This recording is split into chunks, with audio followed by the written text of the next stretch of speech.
This is from Caitlin Clark herself.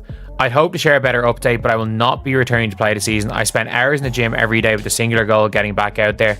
Disappointed isn't a big enough word to describe how I'm feeling. I want to thank everyone who has had my back through all this uncertainty. This has been incredibly frustrating, but even in the bad, there is good. And the way the fans continue to show up for me and for the Fever brought me so much joy and important perspective. I'm so proud of how this team has only gotten stronger through adversity this year.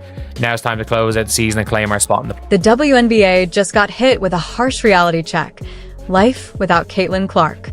Ratings are sinking faster than the league's credibility, and ticket sales are dropping like the morale of every franchise not named the Indiana Fever. So it's official. The most heartbreaking news for Indiana Fever fans that could come of the season, but Caitlin Clark will not be returning to the 2025 WNBA season. She took the liberty of posting it herself because there were many people asking to hear from Caitlin Clark, to hear how she felt about the entire situation, because a lot of people felt like it was the front office that was kind of making all of these. One season-ending injury for Caitlin Clark, and suddenly the league's once proud growth slogan feels like a last-minute scribble on a coffee-stained napkin.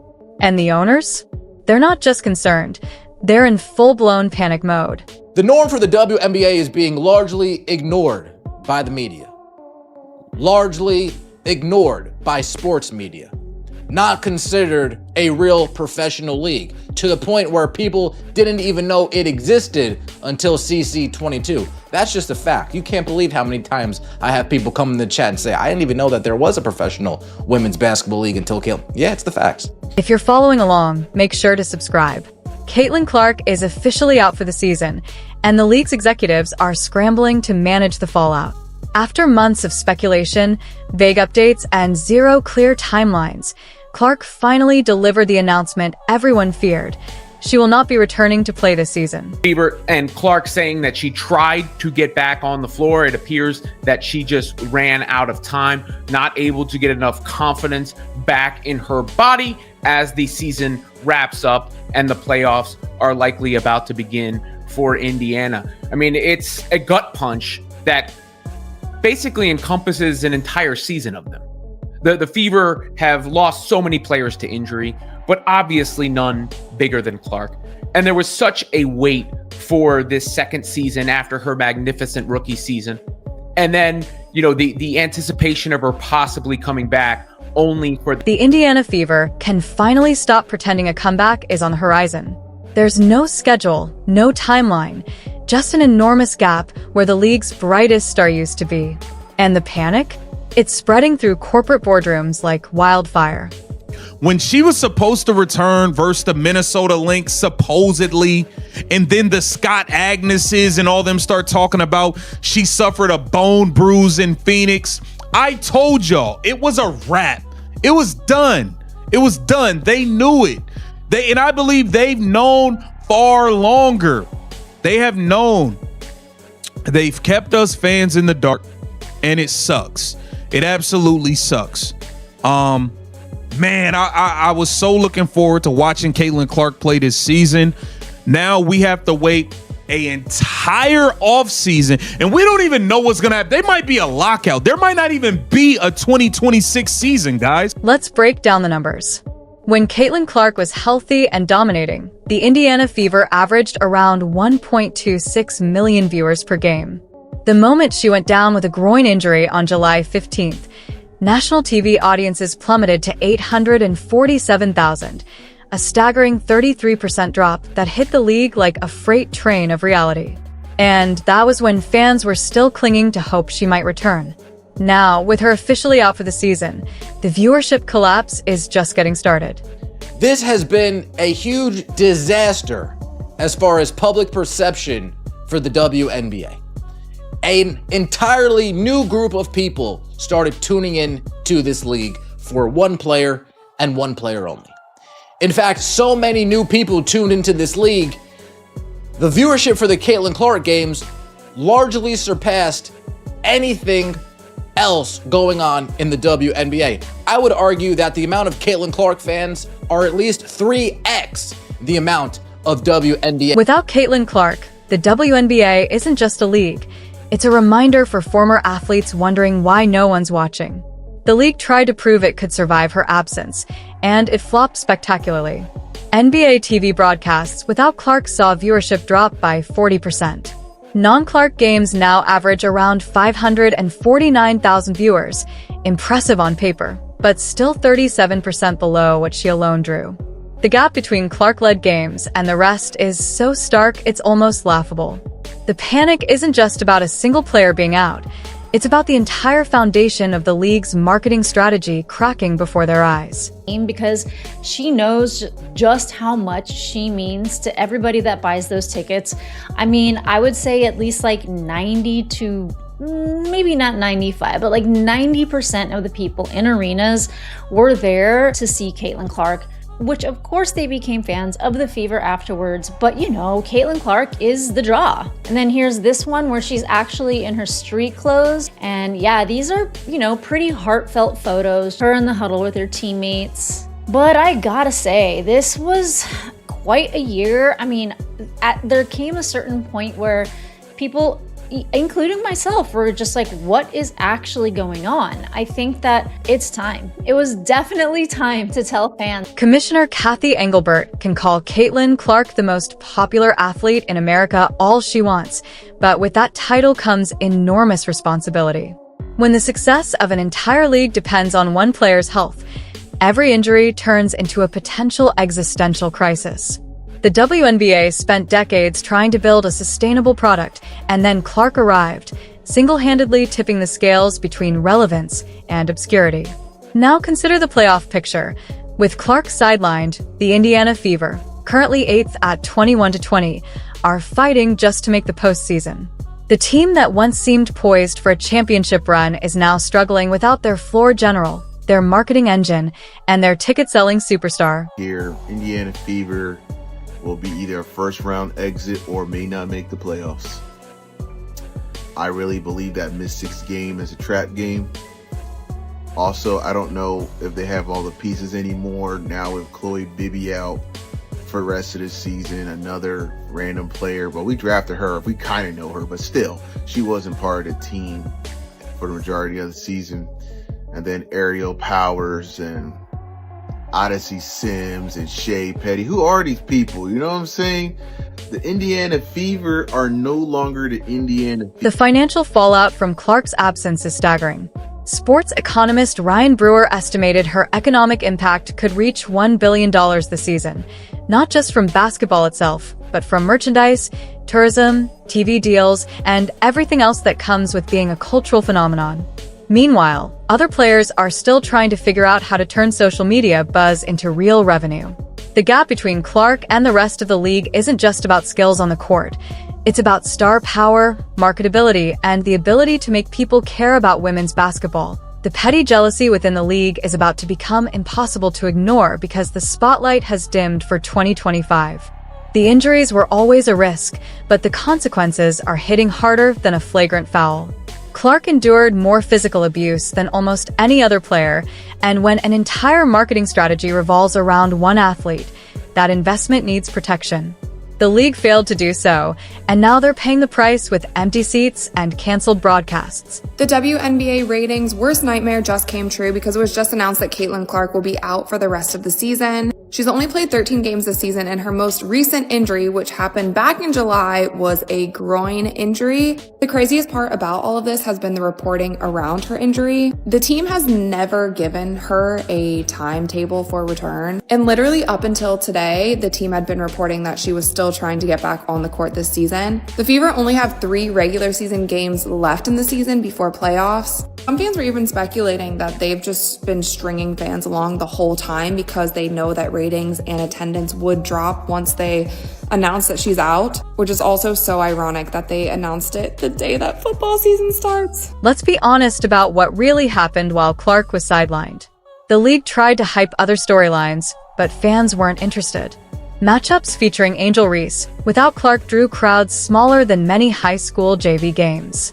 The Chicago Sky, who had built their season around being Clark's rival, suddenly played in front of just 6,000 fans instead of the 20,000 they needed against the Fever. When Clark went down before their June matchup, ticket prices plummeted from $86 to $25 in just 48 hours, a full-blown market collapse. The desperation was visible everywhere. Teams scheduled bigger venues expecting Clark to play, only to be stuck when she couldn't. The Washington Mystics moved a game to Baltimore anticipating Clark-sized crowds, only to watch ticket prices fall from $41 to $14 without her. Even ESPN's Power Index, which gives them a 97.4% chance of making the playoffs, assumes they can sustain momentum without their top player, primary offensive weapon, and biggest fan draw. This season has been a complete train wreck. This season's been a complete disaster. We got the GOAT, who only played 13 games, missed basically the whole season. DeWanna Bonner scammed us. Natasha Howard basically scammed us. Stephanie White's a liar. Amber Cox is a liar. Kelly Krauskopf's a liar. Now we have to go a whole offseason with the front office we don't trust, we don't believe in, we can't believe anything they say, and we don't know what's really going to happen with The psychological fallout from Clark's announcement is massive. Fans who spent months buying tickets, planning trips, and tuning in religiously are now thinking exactly what the league dreaded. If she's out, I'm out. Casual fans who discovered women's basketball through Clark's college dominance are vanishing. Corporate sponsors who jumped on the Caitlin Clark bandwagon are reevaluating their investments. And the networks that built their programming around Fever games are bracing for a potential ratings disaster. The WNBA finals without Clark could be a catastrophe because viewers weren't tuning in for Liberty versus Lynx. They were tuning in for Caitlin Clark versus the world. Caitlin Clark was hurt after that Liberty game.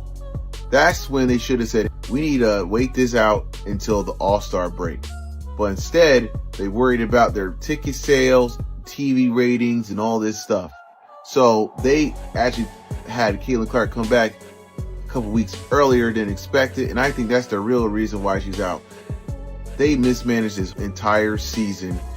I don't respect the GM. I don't respect the president anymore. I really don't respect the coach. They all lied on false pretense. That's all they did. They kept lying and lying and kept stringing Caitlin Clark like a carrot on a string. And all these fans kept going to the games hoping that she'll come back. Consequences reach far beyond the court. Networks are already bracing for a ratings collapse. ESPN and ABC, which saw WNBA viewership drop 55% during Clark's previous absence, now face the prospect of an entire playoff run without their biggest star. The very networks that built their women's basketball coverage around her are about to realize just how essential she was. But here's the twist. Clark is absolutely a queen for the timing of her announcement. She could have kept fans hanging, fuel hope, and let the league pretend a playoff return was possible. Instead, she struck decisively, delivering the blow the WNBA didn't want to hear.